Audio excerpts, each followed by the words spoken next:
At the Sydney Opera House, now known as Bennelong Point.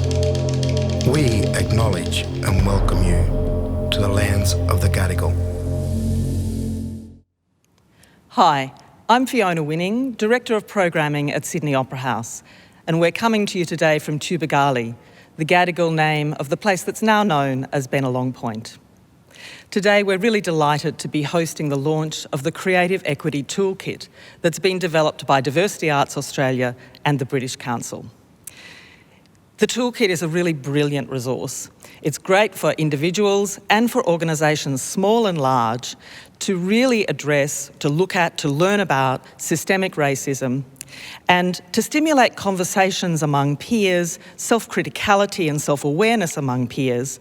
And most importantly, it offers really direct and simple pathways to actually make change. It comes at a critical time, of course, when there's renewed action and energy and visibility around the Black Lives Matter and Aboriginal deaths in custody movements, and of course, during a global pandemic. Of course, the pandemic has delivered really, really harsh outcomes for many communities and for the arts and cultural sectors, of course, in particular.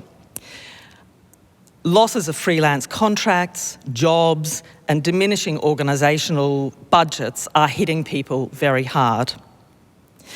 What we need to do right now is to make sure that those losses are not delivered disproportionately to our First Nations and culturally and linguistically diverse communities of artists, arts workers, and their work.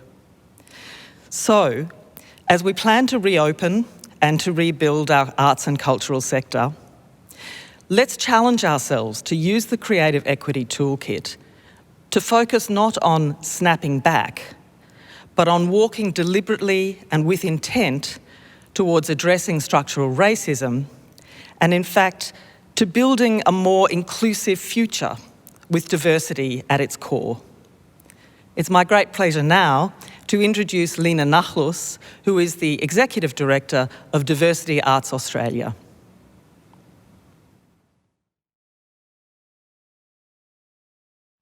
Thanks for your warm introduction and welcome, Fiona, and thank you to Sydney Opera House for hosting this timely conversation about how to be anti-racist in the arts to launch the Creative Equity Toolkit. And if you'd like to continue this conversation after the panel, you can do so with us on Zoom. If you go to our website, diversityarts.org.au, or to our Facebook page, Diversity Arts Australia, you'll be able to find details about how to join the conversation after this. My name is Lena Nahlous and I'm the Director of Diversity Arts Australia. I also host a podcast called The Colour Cycle.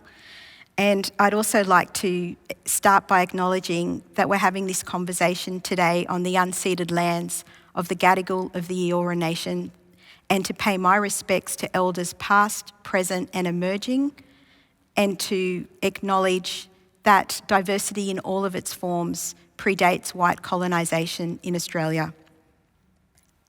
For those of you who don't know us and our work, Diversity Arts Australia is the national voice for cultural and linguistic diversity in the arts and screen sectors, also sometimes called people of colour, sometimes called migrant people, sometimes called people from refugee backgrounds, and they're the areas that we focus on.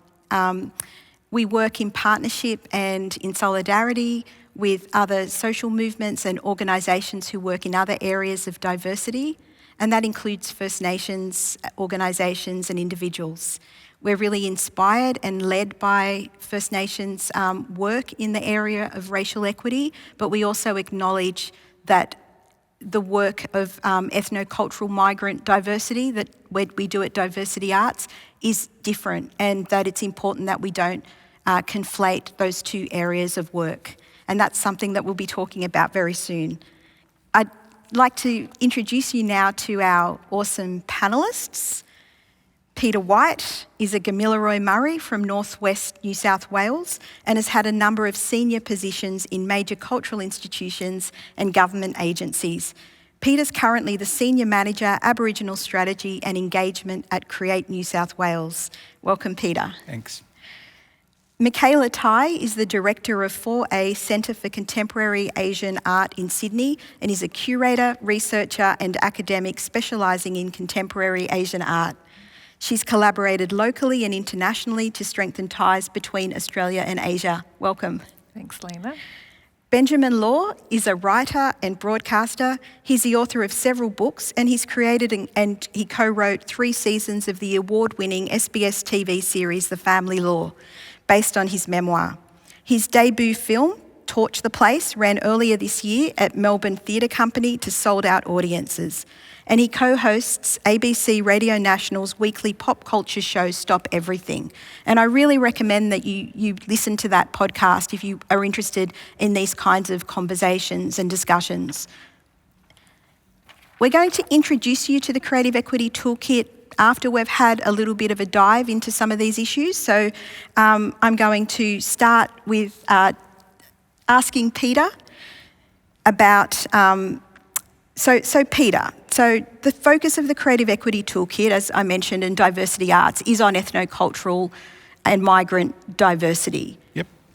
But how can we talk about issues of racial equity specific to kind of migrants or people of colour in ways that don't erase or subsume issues of racial equity for First Nations people?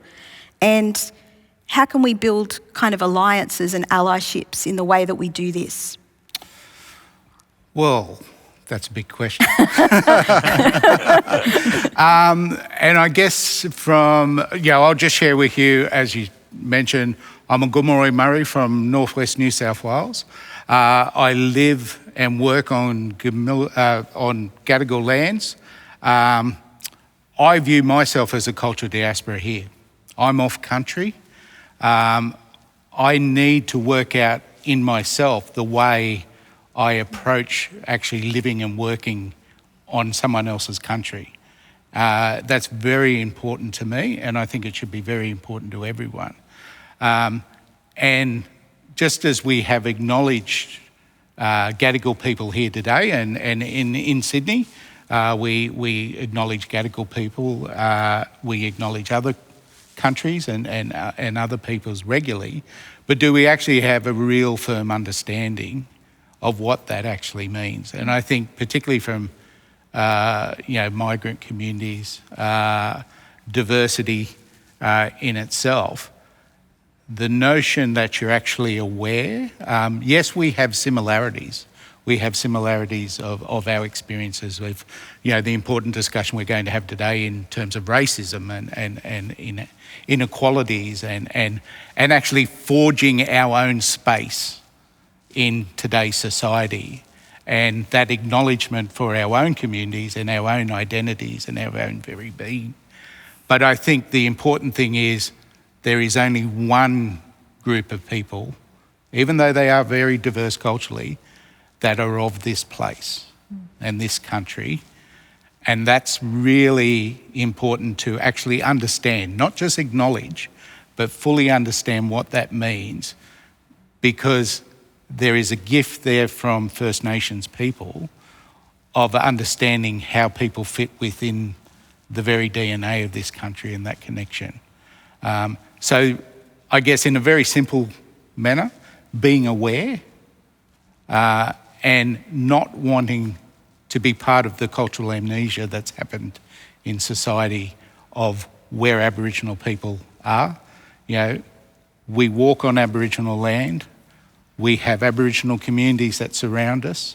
Yes, we've had 232 years of cultural disruption that's impacted on it, but we are still here. We're still surviving, we're still resilient, but we're also prospering.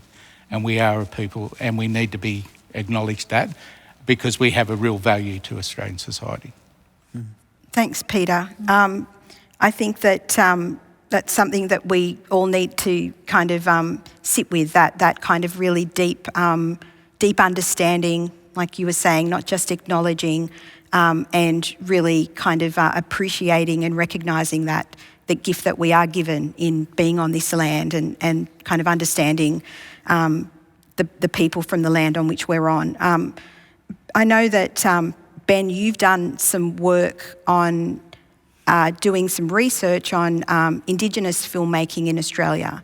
And in terms of kind of allyship, I wondered if you would view that work as allyship, but if you wanted to talk a little bit about that in terms of the relationship between that and as a person of colour.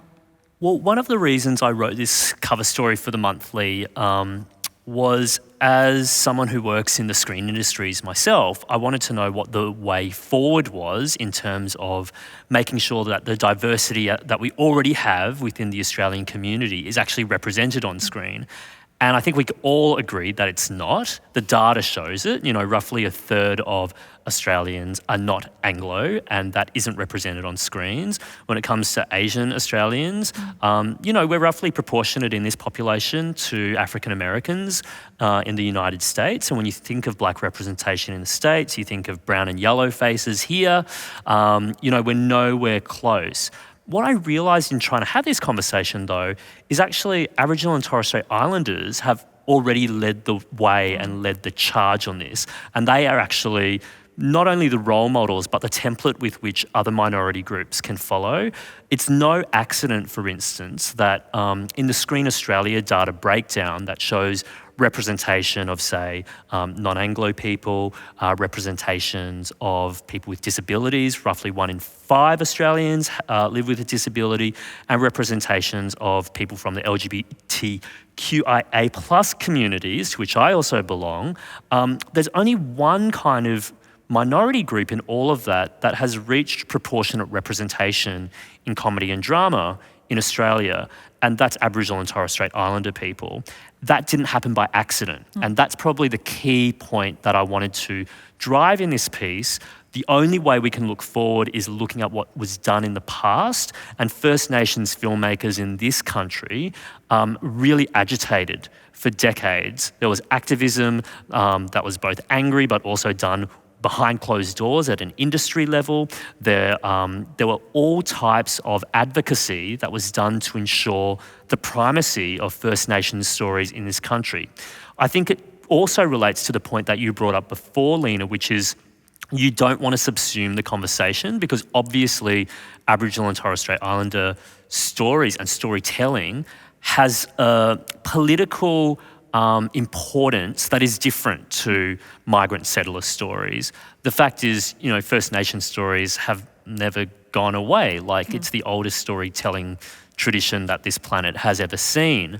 Our conversations are adjacent, our agendas are aligned, but they're not completely the same. And the point I wanted to drive in writing that story is the rest of us have a lot to learn by the First Nations industry leaders who've already preceded us.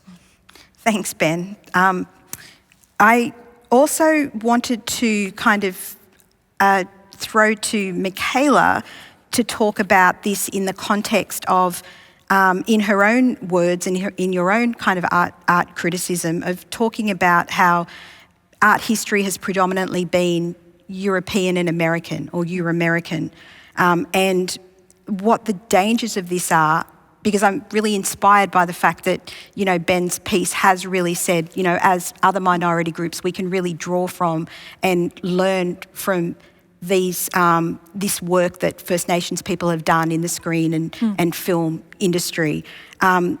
Could this also kind of be the case when we're looking at the very kind of Euro-American art history that, kind of dominates Australia? Definitely. I mean, I think one of the most dangerous things we're ever taught is that stories should have a beginning, middle and end. And we're taught to categorise things, and we're taught that it's linear and that all things have a sort of straight arrow that goes through it. And I really believe one of the most challenging and something that will take a lot of work is we need to undo that. And if you think of stories as being messy and paradoxical and overlapping and contradictory from one sentence to another, then you can start to see multiple stories being told at once and living together.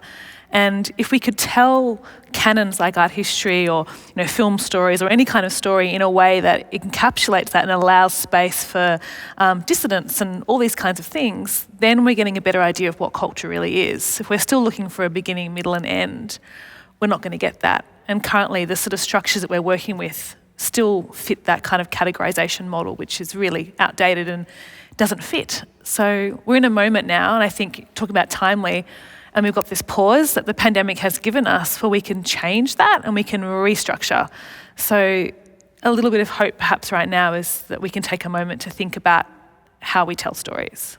Yeah. And what are the implications for that in terms of, kind of anti-racism in huge. in the arts? I mean, racism, one of the things people want to understand other people. It's natural. And if you can only turn around and see yourself, you only understand yourself and people who are like you. If suddenly you can see others and other stories and other people, then suddenly your empathy grows immensely and your understanding of this sort of reality of what humanity is becomes way more encompassing and supportive. And that's probably one of the greatest gifts the arts could give.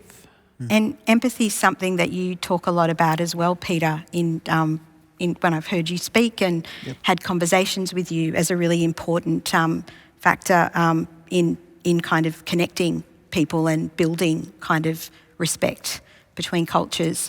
In terms of anti-racism, what's the role of empathy in that work? I'm throwing this at you without a briefing. No, that's fine. Look, I think it's central to it. The ability to feel and understand someone else's perspective or reality is essential. And I think that's the thing in terms of combating racism and what racism. The reality for me is racism is a normalised behaviour. So we need to change that by normalising other behaviours. And it's a very simplistic viewpoint in that, but I always say in terms of empathy, the notion that it just boils down to, are you a good person? Do you feel what other people's pain and sorrows or experiences or challenges, and without applying, your own experiences on that, that very bad. And I always challenge people that in terms of empathy, it's a difficult thing sometimes because, the environmental factors play a key role on it. But there's only one, everyone has, or most people have the ability for empathy. There's only one group of people that have no capacity for empathy, and I don't think people would like to be called psychopaths. So using that as a bit of an understanding, the old thing of putting yourself in someone's shoes and that. So particularly for Aboriginal people, having that understanding of the intergenerational trauma that exists, how those impacts are, instead of just looking, they're all, lazy blacks or whatever. Or the offset of it is, but you're different, and we've all heard that you're different, you're not like them. Because you're placing your own, you're not being in a place. And I think that's the important thing for me. Thank you. We call this talk How to be Anti-Racist in the Arts because anti-racism is an active process, and I think we've all been kind of touching on that. It's not a passive thing. Ben, can you talk about an example of anti-racist actions or strategies that you've either done or you've observed being done in the screen and TV industry or in the industries that you've worked in? Well, I'm glad that we're talking about anti-racism because I think it's much different to a conversation that Australians often have, which is a much more comfortable conversation about diversity, which is an important conversation, conversations about not being racist. And I think we actually need to sit down and actually think about what racism actually is as well. Too many Australians think that racism is both intimate and intentional. And by that, I mean they think that it means saying really bad things about people from certain races. On a bus. Yes, exactly. On a bus, to someone else, or on social media. That is absolutely racism. Are there other forms of racism? Absolutely. And I'm really interested in structural racism, which I don't think as many Australians have a kind of vocabulary for or understanding about. And when we're talking about the arts and specifically the screen industries and media and the arts, I'm talking about the structural racism of exclusion, where boards and leadership teams are exclusively Anglo-Australian. I'm talking about the structural racism that I could probably go to any Australian and say, hey, there are hundreds of TV shows and radio shows that Australia produces right now.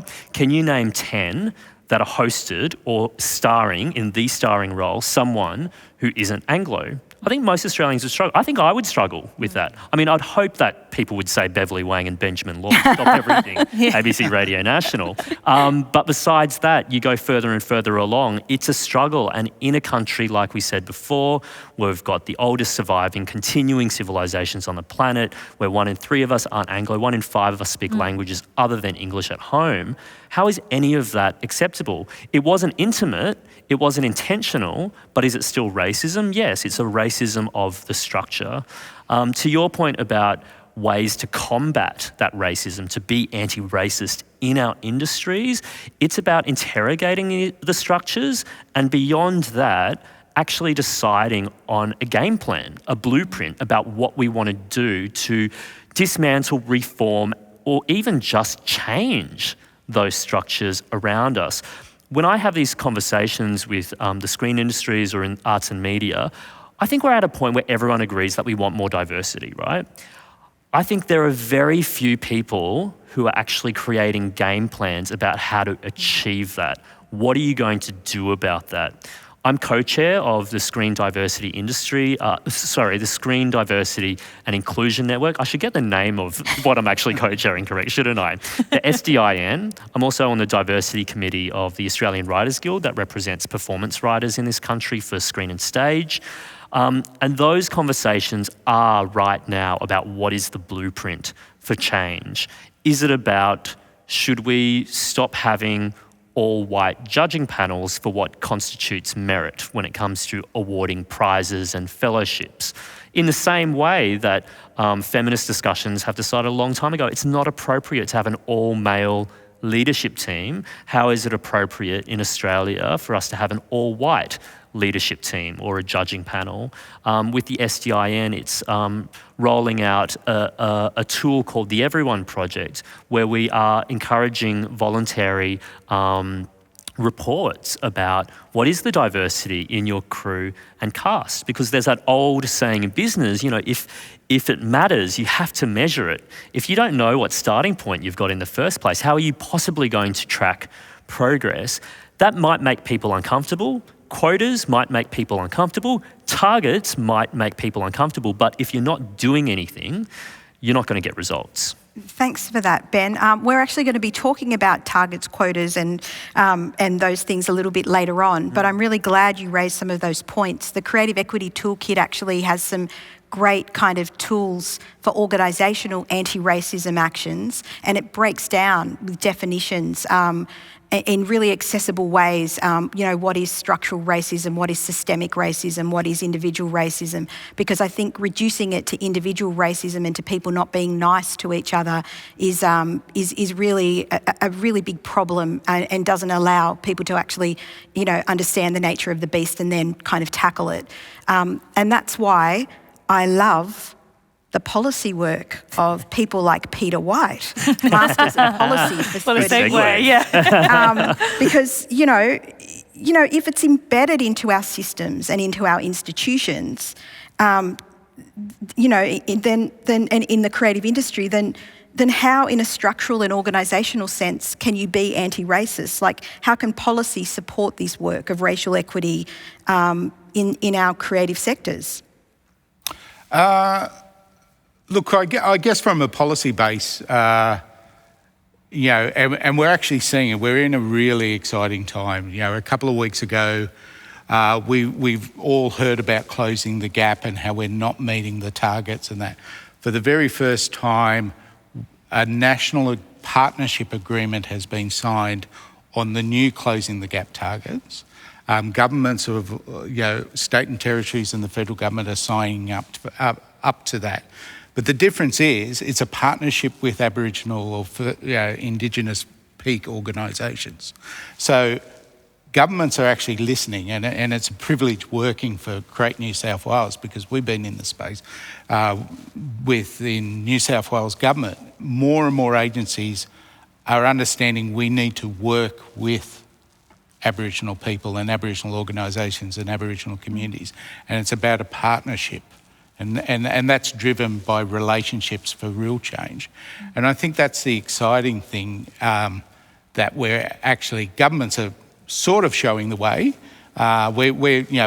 This is the really important thing of needing toolkits to actually help people navigate, because this is all new space for a lot of people, and we're working it out, the relationships, the impacts of past histories, and that's the importance of truth-telling and healing. At the centre of New South Wales Aboriginal Affairs Plan, the OCA, is healing and understanding that past practices have had such dire impacts.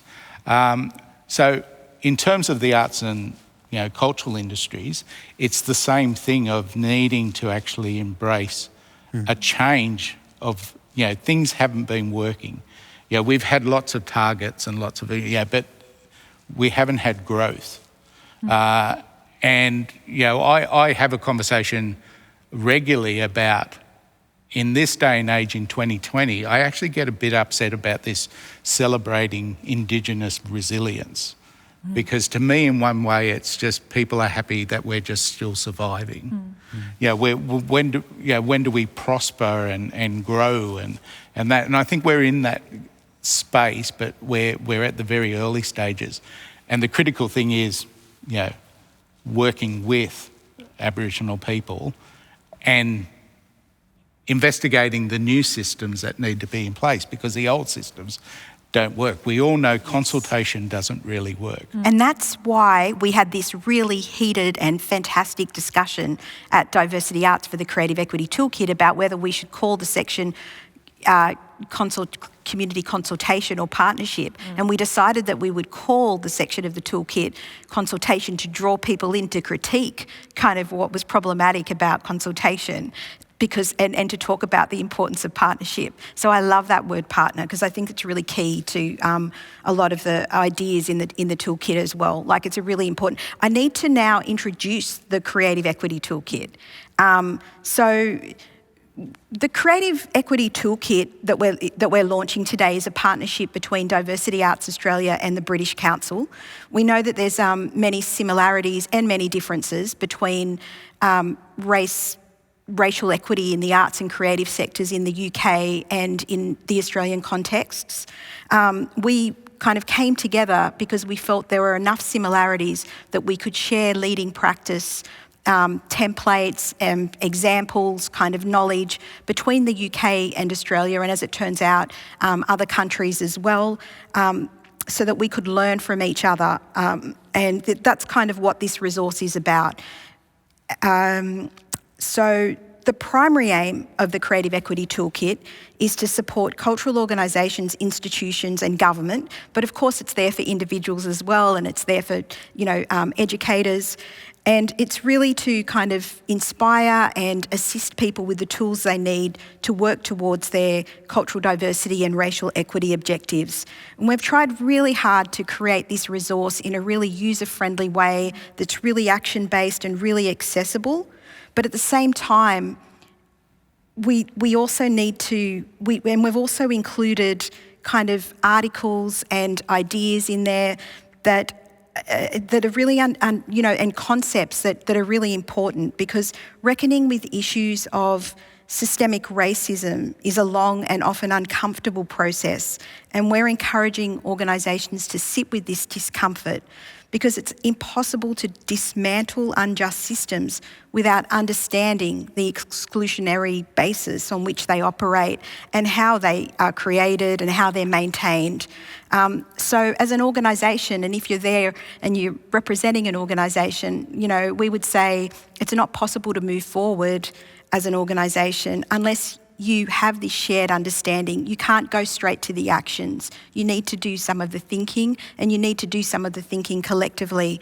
But I'm going to now throw to the Creative Equity Toolkit's producer and writer, Monique Choi, to give you a short tour of the Creative Equity Toolkit. And I want to take this chance to really thank Monique for her incredible work on the toolkit.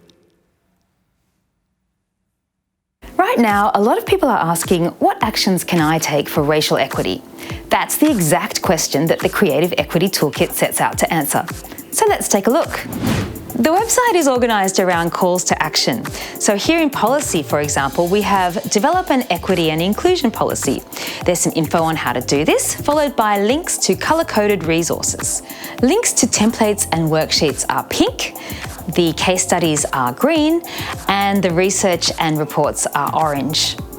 For each resource link, there's a little explanation of what you'll find if you click through and an indication of the time commitment.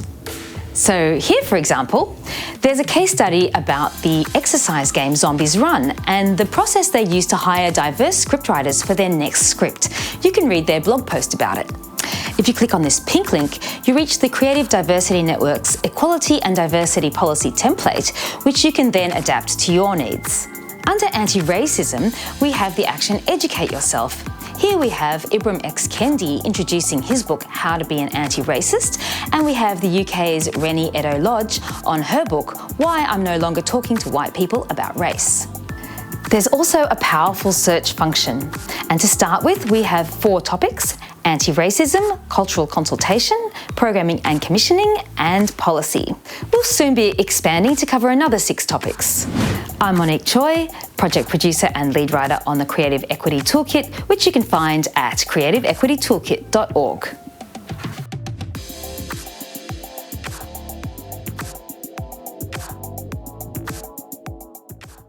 Thanks, Monique, for that introduction to the toolkit, and I hope you'll all check it out. Around the world in recent weeks, we've seen the removal of monuments, the extreme guarding of some monuments here in Sydney by police. In the UK this week, I don't know if you read, but a statue of a slave trader was brought down and replaced with a sculpture of a Black Lives Matter protester. We've seen streaming platforms taking down movies like Gone with the Wind and then putting them back on with a documentary explaining the context. And locally, we've had 4 of Chris Lilly's TV shows taken down, TV series taken down, and in the UK, films, TV series like Little Britain have been taken down in their entirety. So do we tear down statues and monuments? Do we remove books and movies, or do we put them in dialogue with works that challenge them? And this is one for all of the panel. I might start with, do you want to? I can start. Mikala. A chewy question. Look, I think that we've experienced something quite amazing that won't happen in many people's lifetimes. We've seen popular culture very quickly move into cultural artefact, which is not something you see very often. And it means that something we looked at and laughed at very recently, we're now looking at and cringing. And there's a moment of dissonance in that. And that's a really interesting process as someone who works in culture to watch and see how that's happened. So when everything was being pulled and the TV shows were being pulled off the streaming services, I was at first quite confused and quite unsure about how I felt about that, because I don't want them to disappear, because they are evidence of what has occurred and they need to remain. But they are moving now and operating more as sort of something that belonged to a certain era of which we no longer belong to. So there's a real distinction of time. And the other thing about the Chris Lilly comment is that last year in my office we were discussing this and we watched his performance at the Logies. I can't remember what year it was, but Kathy Freeman gets kind of pulled into this awkward performance. And you realise in that moment on, our TV's Night of Nights, as much as you want to talk about the Logies, you realise how we were all complicit in this. This is an idea of what structural racism is that it wasn't just Chris Lilly. And yes, he's getting a lot of flack right now, and whether or not that's all should be directed at one person is up for grabs. But it was all of us. Everybody laughed. He was in the magazines, he was in the TV show, it was everywhere. So we can't just point the finger at one person. We have to look at how that came to be. And that is what we can take out of these moments. Thanks, Mikala. I know that Peter and I have spoken about this in terms of statues and statues in the UK and Australia, and kind of that history between Australia and the UK of colonisation and I don't know if you had any thoughts about that you'd like to add. Yeah, look, it's a really, I don't think it's just as clear cut of, there's a statue there, it's a historical inaccuracy, let's put it, or, I think I'm really enjoying that finally we're having there's a conversation happening and a narrative around that's actually a bit more than, let's face it, some of these statues are quite forgotten. I understand what those statues and monuments mean to people. I feel I worked at the Australian Museum for 13 years, and I had to walk past the Captain Cook, and part of me was like, well, another thing of discovered Australia and what that meant, and how they're always put high, looking down on people, and that, and the connection to that and that particular story, and what that meant for Aboriginal people and Torres Strait Islander people right around. So I think you need to actually, everyone's opinions and feelings about that is valid, and you have to understand that. But I'm much the same as, around cultural amnesia. And from an Aboriginal person, are we letting people off the hook a bit on that? I'd like to see, whether statues stay, monuments stay, but there's the other narrative around that, and the other alternative views, and particularly First Nations views, which are not just as valid but so critical in importance. And working in the cultural heritage area and museums, I find it really interesting. These of our so-called founding fathers, and they're always men, except for, Queen Victoria, and that. What I find interesting is all of these people have been charged in some way of the building of this amazing nation that, Australia is. And I think that work continues. It's still about nation building. It's still. But we need to actually embrace the other narratives. And that contributes to, the importance of that. It contributes to our national values, our national identity, and the challenge and the conversation about what that is. Because it's, it's not just about, our national identity is born on the shores of Gallipoli, somewhere totally foreign. And I think that goes back to what I was saying. The importance of First Nations and their connection to this country, and that memory, as well as their views, and that are so important to help people understand their own identity and their own connections to this country. Thanks, Peter. And does that resonate for you, Ben? Do you have anything to add to that in terms of, I guess, what Mikala and Peter, some of the points, many points that they touched on that we could unpack for a few hours. Sure. But of course, about having the conversation, and that those things still existing in a sense that would allow us to be in conversation with them, or critique them, or do work around them so that they're not just disappeared. Well, look, I'm not a historian, but I do have a PhD in cultural studies, so I could probably talk more confident about the transition from popular culture to popular artifacts, which I think is such a distinct and spot-on way of framing these discussions. With the statues, I probably have more questions than I have answers. So one of my questions is, are these arguments that we're erasing history genuine, when I feel like myself and so many other people learnt of slave trades outside of America, but the slave labour that was generated in the UK. And here in Australia, I mean, we saw in live time politicians learning about slavery in Australia because of this conversation and because of the process of statues being torn down.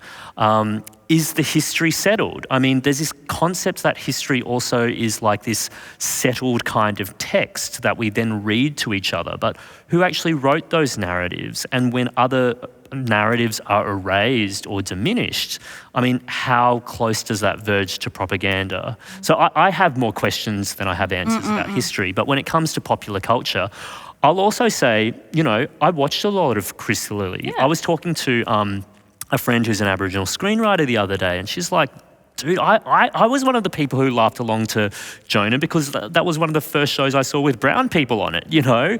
And now we reach a point where our cultural literacy has grown and developed, and it's uncomfortable because I also think just growing up is uncomfortable and realising things about our world is uncomfortable. Do I want Chris Lilly cancelled? No, I think he's capable of doing really great and funny work. Do I have problems with a lot of his characterizations of people? Absolutely. You know, both of those truths can simultaneously exist. But I also think in all of these conversations, which kind of branch out into these current debates about so-called cancel culture, I think it's worth being really specific. You know, there was a lot of hand-wringing about erasing Gone with the Wind. And if anything, what happened with Gone with the Wind, it was momentarily, only for a couple of days, taken out of circulation from one particular streaming service and then brought back with more content. I mean, you could argue that it was brought back with better value, really. So I think we need to be sure that the conversations and debates that we're having are actually what we're talking about. Okay, thank you. I know that we could talk about this for another hour. We don't have another hour. It's true, we have a minute. We don't even get to talk about call out and call in culture, but maybe I might throw that to Mikala. Do you think you could do it? You know, I don't know. There's been a lot of kind of, in the toolkit, we actually have a section about call out and call in culture and what it means. And I guess, you know, when you call out and when you call in, and I wanted to ask you about that in terms of your experiences in the visual arts. To be really honest, I think with the big current, you know, issue in addressing racism, there's not one language to do it. There's not one way to do it. There's always going to be a place for call-out culture in terms of bringing people's attention and creating a moment of which we can switch and move on from. And then call-in culture, which is sometimes done more privately or done behind closed doors, but done with just as much effectiveness in terms of policy changing, can go alongside. Sometimes it's always, you know, the policy stuff's always happening, but sometimes it needs a moment of call-out culture to really push the conversation along. And most players, I think, in this kind of conversation don't ever use, you know, they tend to be one or the other, but we need both languages in this fight, I think. Yeah, I think that's a good way to end, even though we're not really ending, because you can join us online now, it's 5 minutes. We're having a Zoom Q&A. You can just go to diversityarts.org.au or our Facebook page, Diversity Arts Australia, to find out the details and join the continuation of this conversation and the 50 other questions that I miscalculated time-wise to ask. I really wanted to thank our amazing panellists for being here and contributing to this really important conversation. Thank you, Peter White. Thank you, Mikala Tai. Thank you, Benjamin Law. Thank you, Lena. And thank you also to Sydney Opera House for your sponsorship of this event, or for your hosting of this event, not sponsorship, for hosting this conversation. And I'd now like to introduce Helen Salmon, Director of the British Council in Australia, who's going to make some closing remarks. Thank you, Lena. I would like to acknowledge also that we are broadcasting today from the Gadigal lands of the Eora Nation and pay my respects to their elders past, present and emerging. I'd like to thank Lena Nahlous and Monique Choi, our partners from Diversity Arts Australia. And particularly tonight, thank Peter White, Mikala Tai and Ben Law for their leadership and for their insights on the panel. I'd like to thank Sydney Opera House's incredible team and the co-creators of the Cultural Equity Toolkit, Create New South Wales, Creative Victoria, and Western Sydney University. The British Council is an organisation charged with creating connection and mutual understanding between the people of the UK and in other countries. As such, we have a responsibility to interrogate the way that we work, to ensure that we're not complicit in the cultural amnesia that Peter referred to earlier, and that we centre equality, diversity and inclusion in everything that we do. We have specific tools that we use to ensure that measurement, to see where we are progressing and where we're failing, and also to drive organisational change on a day-to-day basis. But we have a huge amount left to learn, which is why the Cultural Equity Toolkit was created. Dr. Angela Davis said that she doesn't accept the word diversity as a synonym for justice, that diversity is a corporate strategy that enables organisations to function much in the way that they did before, but with more brown and more black faces. We need to take this moment to each individually look at how we are going to directly contribute to that structural change in this country and in the UK.